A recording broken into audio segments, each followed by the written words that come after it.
Today I'm with Tali Dee. Thank you very much for coming. Tali, you lost your mother, Lucy, and your two sisters, Maya and Rina. 3 years ago, Mamash. It was Pesach 3 years ago. And today we're in Yom HaZikaron, the Memorial Day. And I'd like to talk a little bit about what happened then, the terrible, terrible episode. Could you please give us a little bit of your feelings during that? So we were on our way to a trip up north, and we went in two separate cars. I was in the car with my father and my brother, and my mother was with my two sisters in the car and with Karen. They dropped Karen off at her national service. She was going to join us a few days later, and we took two separate directions. We already arrived at our destination, and then we heard on the news that there was a terror attack.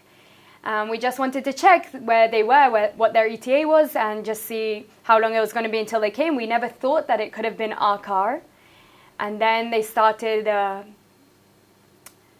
putting up pictures. And then we recognized that it was a white Nissan Micra, which is the car that we drove.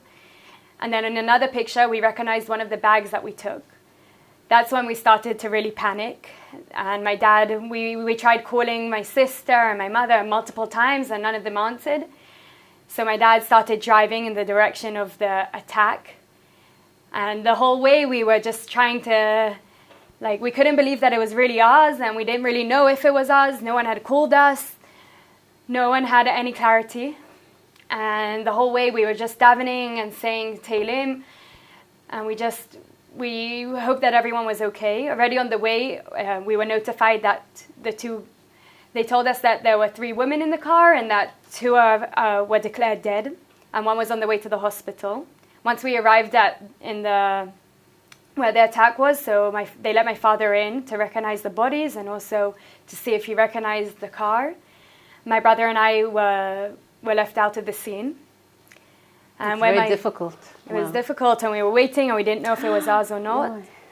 And then once my father came out of the scene, that's when we understood that it was our car, and that our family is now completely changed, and that nothing is going to go back to how it was like before.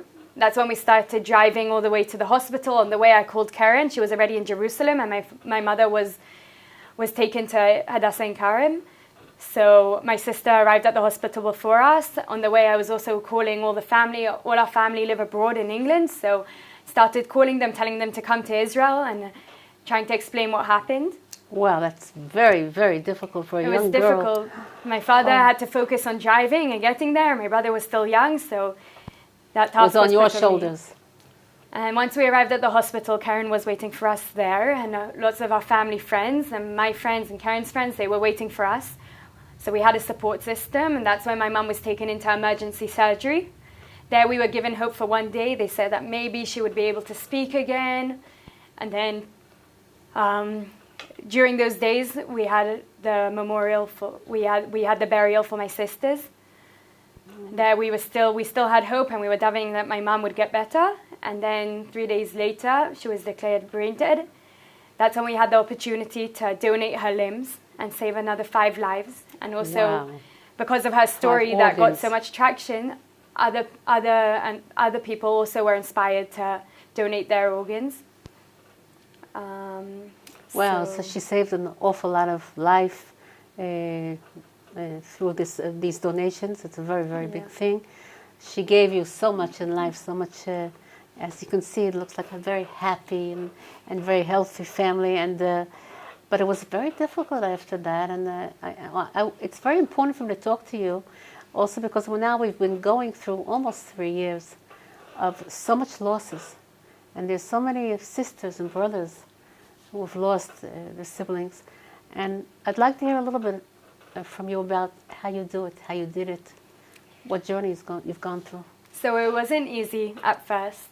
For the first few weeks, I could barely do simple tasks, just like getting out of the house, and it was gradual.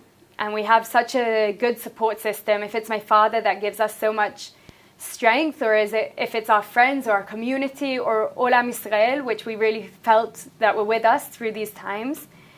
And then gradually you start getting into a routine and understanding that we can't let the terrorists achieve what they were trying to achieve, which was to break us, to break our homes.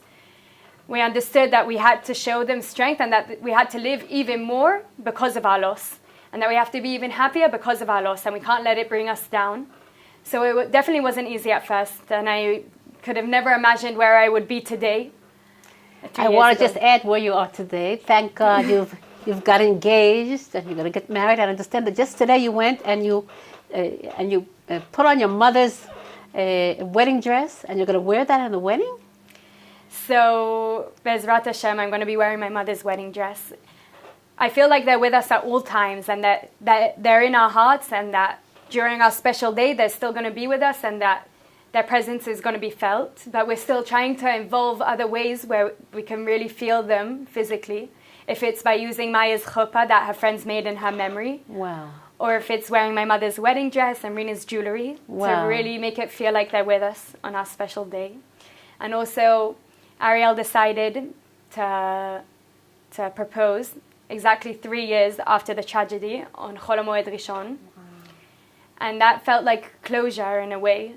That 3 years ago, I could have never imagined where I would be when I was sitting on the floor in the Shiva, or when I was at the hospital waiting to hear what my mother's situation was. And now, 3 years later, to be proposed and to show and to prove to everyone that no matter how many people tried to bring us down, or our enemies, whatever they tried to do, we're still going to bring more life into the world. We're still going to prevail and continue forward. And I felt like it was a very special day to propose and to show everyone that we're not going to let anyone bring us down, and that we're going to continue moving forward and building new life. Wonderful. Am Yisrael Chai. Mazal Tov.